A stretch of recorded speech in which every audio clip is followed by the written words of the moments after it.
가죠? 네, 일단 뭐 시장, 일단 뭐 종가 기준으로 2,300포인트를 넘어서서 마감하면서 이제 2,300포인트 선에 대한 안착, 기대감, 상당 부분 커지고 있다 말씀을 드릴 수 있을 것 같습니다. 특히나 지난밤 미국 증시의 상승 마감, 미국 증시를 살펴보게 되면 트럼프 대통령의 어떤 그 리스크 분명히 시장 내에 잔존하고 있습니다. 아직 끝난 부분도 분명히 아니고요. 계속되는 어떤 그 탄핵 상황까지 갈 수 있다라는 그런 가능성 열어놓고 있는 그런 상황들 속에서도 일단 시장 상승 마감하는 그런 분위기였다라는 부분. 어쩌면 시장 이렇게 좀 보셔야 될 것 같습니다. 지금 현재 시장이 상승하고 있는 가장 큰 배경, 가장 큰 원인은 무엇일까? 생각을 해보면 경기 개선에 대한 기대감이 분명하다. 새로운 정부들이 여기저기서 미국은 물론 프랑스에서도 새로운 정부가 출범을 하고 있고 우리나라에서도 새로운 정부가 출범을 하고 있고 다음 주면 독일에서는 지금 영국에서는 지금 현재 총선에 대한 움직임 지금 나타나고 있는 그런 상황. 새로운 정부들이 그러면 신정부 출범에 대한 기대감 결국은 경기 부양, 경기 개선에 대한 속도가 가속화되지 않겠느냐라는 그런 기대감 부분이 시장 내에 한껏 지금 작용을 하면서 각 분기 마감, 실적 마감, 지난 4분기 실적 마감도 그랬고요. 이번 1분기 실적 마감도 그랬습니다. 여기에 실적들이 기업들의 실적 개선들이 계속해서 속속 투자자들로 하여금 소위 말하는 경기의 개선 상황을 확인시켜주는 그런 모습들이 서로 맞물리게 되면서 시장의 상승은 지속되고 있다라고 보셔야 될 것 같습니다. 이 속에서 가장 중요한 우리가 놓쳐서는 안 될 부분이 결국은 시장 경기 개선에 대한 기대감 뒤에는 어떤 부분이 존재를 하게 되냐면요. 인플레이션에 대한 기대감이 항상 자리를 잡고 있다라는 부분. 인플레이션에 대한 기대감 그 가장 근원적인 속에서 생각을 해본다라면 국제 원자재 가격이다라고 보셔야 될 것 같습니다.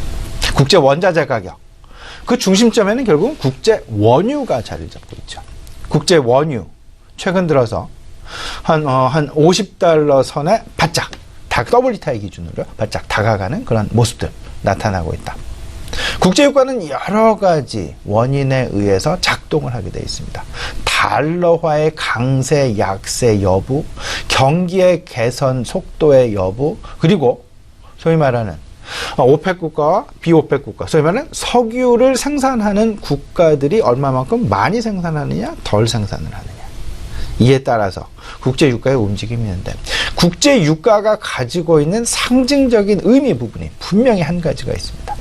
인플레이션 기대감을 계속해서 가져갈 수 있는 주춧돌 역할을 하는 것이 결국은 국제유가의 방향성이다라는 부분. 만약에 지금 국제유가가 하락이 지속이 되면서 40달러 밑으로 내려간다.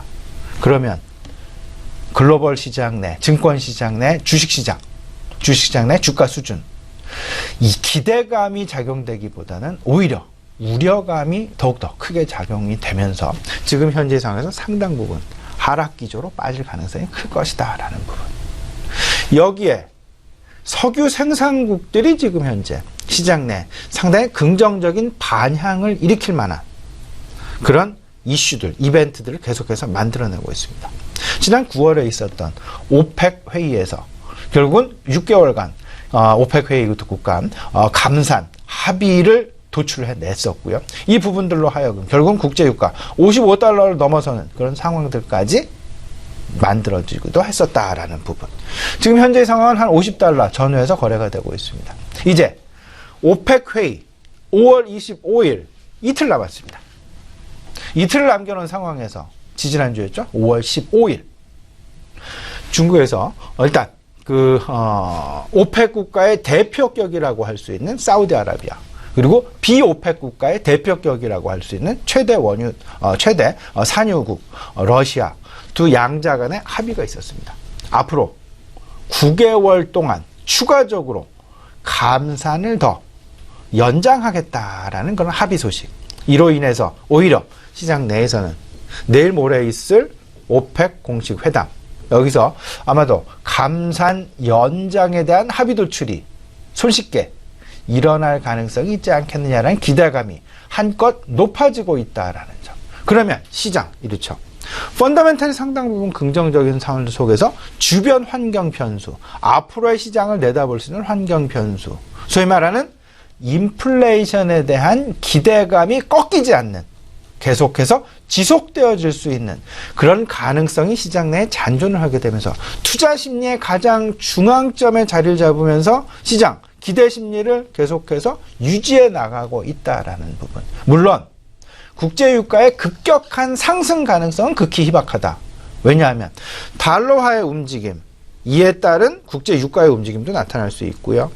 그 다음에 소위 말하는 그 반대, 대체제라고 얘기를 하고 있는 셰일가스의 증산도 어찌 보면 국제유가의 상승을 가로막는 그런 역할을 하기에 충분하다라는 부분. 그러면 시장에서는 결국 50달러에서 55달러 전후한 국제유가의 수준이 상당 기간 지속될 것으로 전망이 되고, 이런 기대감이 지속되는 상황 속에서 인플레이션에 대한 기대감과 이 이야기는 곧 경기 개선에 대한 기대감, 이 경기 개선에 대한 기대감은 다시 말씀드리면 주식시장의 하방 경직성을 확보하는 그런 모습들이 나타나게 될 것이다.